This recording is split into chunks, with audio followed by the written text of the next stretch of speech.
In order to have a successful startup, it is very important to understand the complete life cycle of a starting up experience.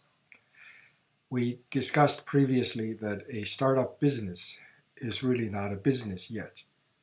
It's a business in waiting.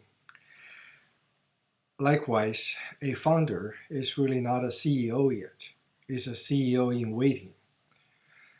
A lot of young people today wanted to have a path to business, a path to leadership.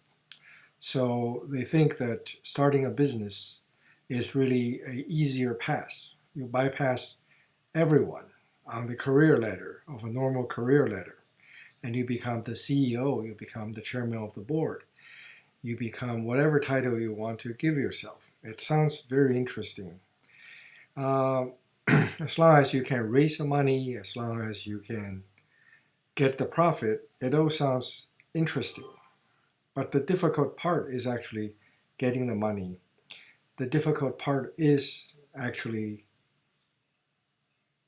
making a profit.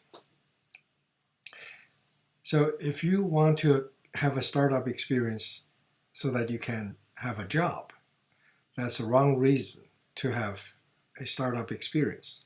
The best way to get a job is to get a job. The startup founder's job is probably one of the hardest jobs on earth.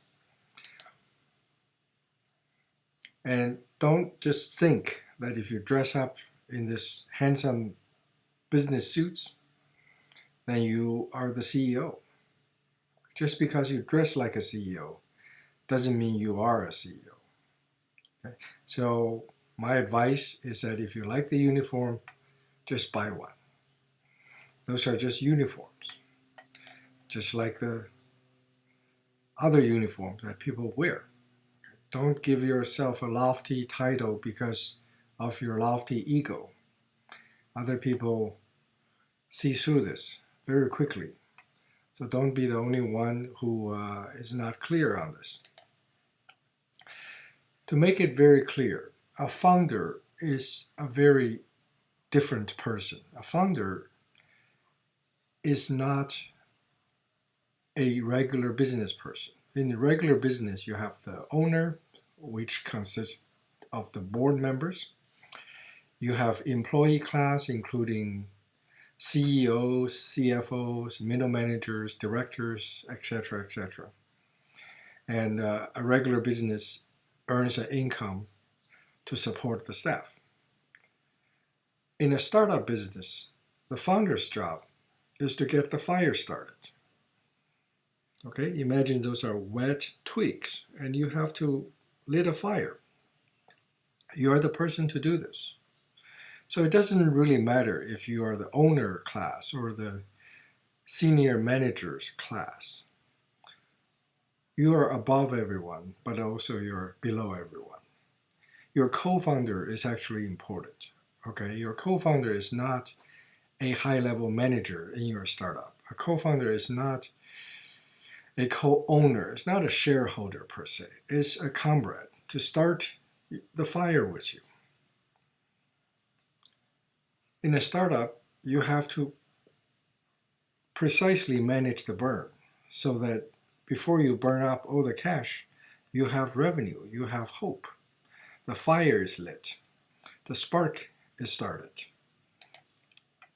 A founder does 4 important things. A founder is a very different education. The founder starts a company. That's just the legal structure or the building, whatever. The founder's most important job is to start the business, is to get the sales going, is to get the money flowing in.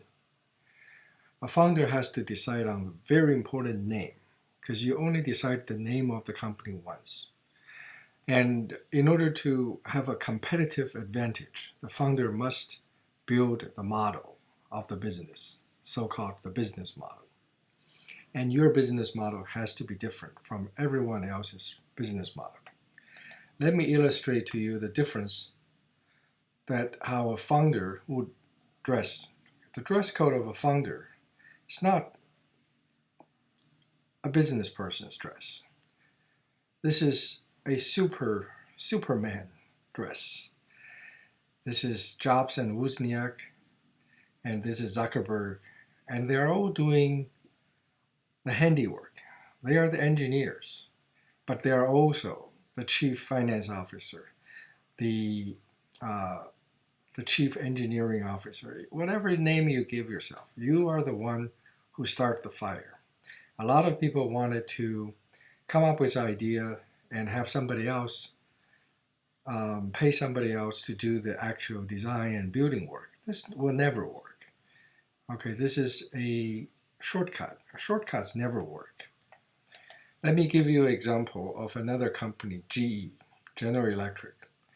This is GE's founders, Thomas Edison, J.P. Morgan, etc., etc.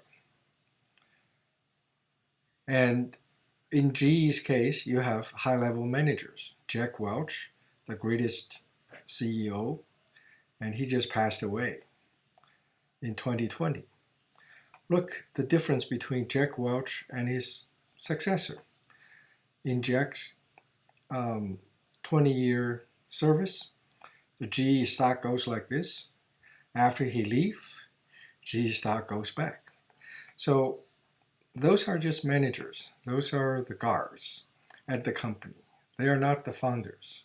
To be very honest, Edison is only the inventor. He's not a very successful founder per se. His share was bought out by Morgan's because he's not a good manager. But that's another story. I hope that I get the point clearly across that the founder is not a CEO yet, and the startup business is not a business yet. Much work remains to be done after you set up the legal work. Okay? I'll see you at the next episode. Thank you.